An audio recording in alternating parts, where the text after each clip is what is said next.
4 PM news network में दोस्तों आपका स्वागत है। मैं हूं आपके साथ राशिद जहीर। कल से एक बहस बिला वजह की बोकस बकवास बहस चल रही है कि राहुल गांधी ज्यादा लोकप्रिय हो गए और मोदी जी का गिराफ थोड़ा कम हो गया है।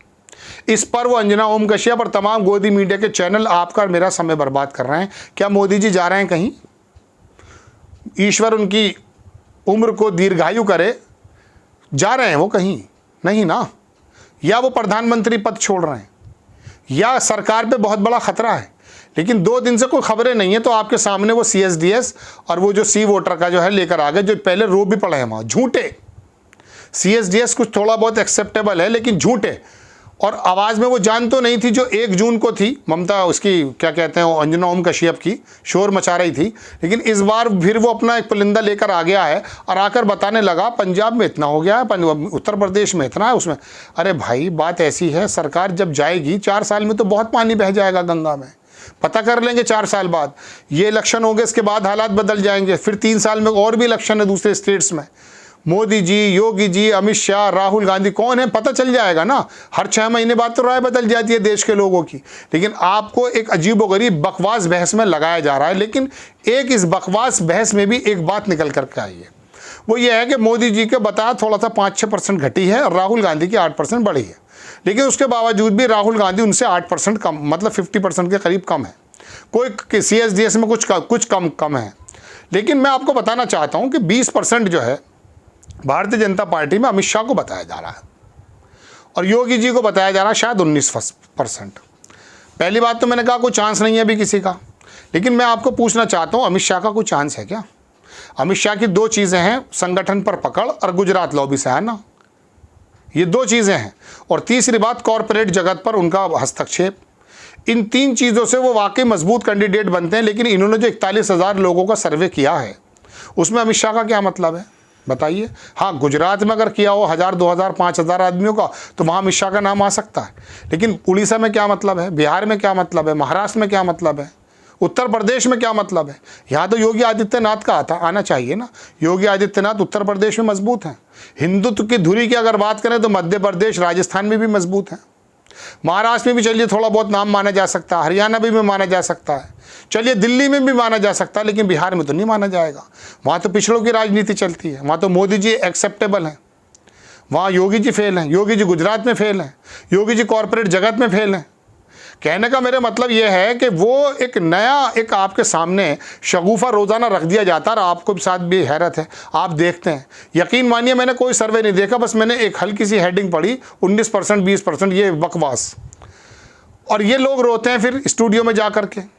CSDS का जो डाटा है वो तो कह रहा है 41% तो है मोदी जी और पता नहीं 30, 32, 35% है, मतलब कम है। और जो सी वोटर है जो मुंह के बल गिरा था 400 सीट का, जो हंगामा कर रहा था, नाच भी रहा था उसका एक आदमी पिछले इलेक्शन में, वो तो 49% बता रहा है घटने के बाद मोदी जी को, और इनको बता रहा है 22% राहुल गांधी को। कहने का मतलब दोस्तों ये है कि आपका समय और मेरा समय कितना बर्बाद किया जा रहा है। हर एक घटना पे जब इलेक्शन बदल जाता है, पुलवामा की घटना पे इलेक्शन बदल जाता है, राहुल गांधी की यात्रा से इलेक्शन बदल जाता है, वक्त वक्त पर राय आप और हम बदल देते हैं। और गोदी मीडिया बराबर एक नरेशन सेट करने पर तुला हुआ कि किस तरह से मोदी जी को नाउजुबिल्ला ईश्वर बना दिया जाए। ऐसे हालात में आप कैसे कह सकते हैं कि अभी फ़िलहाल इलेक्शन हो जाए? क्यों होंगे इलेक्शन? नीतीश कुमार जा रहे हैं क्या? TDP जा रहे हैं? अगर जाएंगे भी तो गठबंधन बना लेगा सरकार। तो फिर ये क्या मसला है? कोई इससे हासिल है? भाई अगर 2 महीने बाद इलेक्शन लोकसभा के हो रहे होते तो समझ में आ जाती बात। लेकिन सारे बुद्धिजीवी बैठे हुए हैं और इसी अभी 4 बरस हैं, 4 क्या 4.5 बरस हैं, में तो 6 महीने भी नहीं हुए भाई, 5 बरस हैं अभी, 3 महीने 2 महीने पूरे नहीं हो पाए। कहने का मेरा मतलब ये है दोस्तों कि ये CSDS का डाटा या सी वोटर का डाटा 50 बार मुँह की खा के जा गिरा है, आप लोग फिर भी इनको देखते हैं। इन लोगों का तो काम है अपनी दुकान को चलाना। खबरें नहीं थी, इनको मालूम ही नहीं कि पोलैंड और यूक्रेन यात्रा से दशा दिशा कैसे तय होगी। नहीं बता सकते आपको ये आपको बता ही नहीं सकते कि मोदी जी अगर यूक्रेन गए हैं तो राजनाथ अमेरिका क्यों गए हैं, इनको मालूम ही नहीं है। इनको ये मालूम नहीं कि कौन कौन से मुआहदे हमारे रुके हुए हैं। ये इनको मालूम ही नहीं है कि पुतिन से झप्पी लेना मजबूर हो गए वहाँ जाके ज़ेलेंस्की की झप्पी लेने के लिए। वेस्ट का कितना दबाव भारत पर है, चीन रशिया की क्या है, और इंटरनल मामले देख लीजिए आप, क्या हालात हैं हमारे। मतलब मैं आपको कई बार बता चुका कि अंदर के हालात बहुत ठीक नहीं है, नौकरियां में परेशान हैं, और अभी कुछ परीक्षा हो रही थी। यकीन मानिए युद्ध स्तर पर पुलिस का इंतज़ाम था, क्योंकि वो नकलची जो लोग हैं वो आकर के पेपर को लीक कर देते हैं। कई साल से चल रहा है ये। हमारा सारा बल जो हमारी सुरक्षा में, सड़क की सुरक्षा में, लोगों की सुरक्षा में, कानून में लगना चाहिए, वो नकलचियों को रोकने के लिए लगा हुआ है। एडीजी लॉ एंड ऑर्डर और ये मिनिस्टर और ये तमाम दुनिया के वो शिक्षा एडीजी और सारे के सारे लगे पड़े हैं। और हमारे पत्रकार पूछ रहे हैं पुलिस एसएसपी से, सर क्या इंतजामात हैं? अरे वो नकल थोड़ी कराता है भाई एसएसपी, नकल तो कहाँ जहाँ के हो रही है कहीं और। उसका काम तो ये है कि भाई जो परीक्षा केंद्र है उसकी थोड़ी सी चाक चौबंद व्यवस्था हो जाए। तो कहने का मतलब चुनाव से ज़्यादा चाक चौबंद व्यवस्था में हमारा बल लग रहा है, उसमें पैसा लगता है। जब ट्रक में बैठ करके पुलिस वाले आएंगे तो पैसे डीजल खर्च होगा नहीं होगा, आपका मेरा, वरना नॉर्मली 4-6 लोग चले जाते लोकल थाने के, भाई परीक्षा केंद्र काम हो जाएगा। तो लेकिन स्थिति क्या है कि गुजरात में और उड़ीसा में और बिहार में वो सारे के सारे सॉल्वर गैंग बैठे हुए हैं, हरियाणा में बैठे हुए हैं, नीट की परीक्षा को कर रहे हैं, और दुनिया भर का मामला है। 69,000 नौकरी के बारे में आपको हमारा चैनल बता चुका है, कब की नौकरी कब जाके सॉर्ट आउट होता है। तो कुल मिला के बात ये दोस्तों, आके किस बहस में लगे, आके इस बहस में लगे राहुल गांधी एक्सेप्टेबल होते जा रहे हैं। तो भैया तेरा क्या जा रहा है उसमें? अगर राहुल गांधी एक्सेप्टेबल होते जा रहे हैं तो चुनाव के वक्त में देख लेंगे। अरे एक ही शोषा निकालेंगे भारतीय जनता पार्टी वाले, आरएसएस वाले, अपने तरकश में से तीर निकालेंगे, राहुल गांधी को पप्पू साबित कर देंगे। वो राहुल गांधी के हाथ में इस बार संविधान का मुद्दा आ गया था, चूंकि भारतीय जनता पार्टी के मंत्री बोल चुके थे, तो दलित जो है थोड़ा सा भड़क गया, उसने आकर के विपक्ष को वोट दिया तो तुम लोग कम हो गए।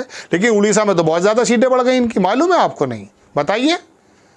बिहार के अंदर तो ठीक ठाक काम किया है नीतीश कुमार के साथ इन्होंने, कोई ज़्यादा नुकसान नहीं है।